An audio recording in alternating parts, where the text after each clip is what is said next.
ನಡೀತಾ ಇದೆ. ಈಗಾಗಲೇ ನಾನು ನಿನ್ನೆ ಕೂಡ ಪ್ರತಿಕ್ರಿಯೆ ಮಾಡುವಾಗ ಹೇಳಿದ್ದೇನೆ, ಯಾವುದೇ ತೀರ್ಮಾನ ಹೈಕಮಾಂಡಿನವರು ಮಾಡೋದು ಬಿಟ್ರೆ ಯಾರೂ ಸ್ಥಳೀಯವಾಗಿ ತೀರ್ಮಾನಗಳು ಮಾಡೋದಿಲ್ಲ.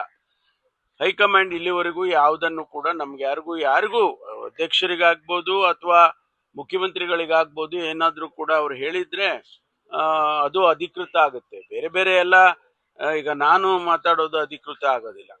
ಸರ್, ಈಗ ಡಿ ಕೆ ಶಿವಕುಮಾರ್ ಅವರು ಮೊನ್ನೆ ಒಂದು ಮಾತು ಹೇಳಿದ್ದಾರೆ, ಪದತ್ಯಾಗದ ಮಾತನ್ನ ಹಾಡಿರುವಂತದ್ದು. ಈಗ ಬಹಳಷ್ಟು ಚರ್ಚೆ ಆಗ್ತಾ ಇದೆ ಸರ್ ಕಾಂಗ್ರೆಸ್ ಪಾರ್ಟಿನಲ್ಲಿ.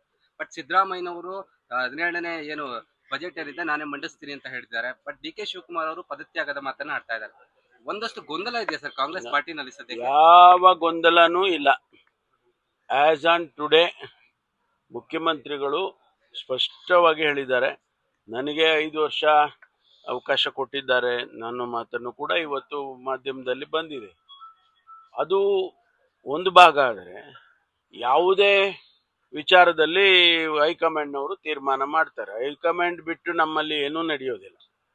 ನಾವು ಯಾರೇ ಏನು ಹೇಳಿಕೆ ಕೊಟ್ರೆ ಏನು ನಡೆಯೋದಿಲ್ಲ.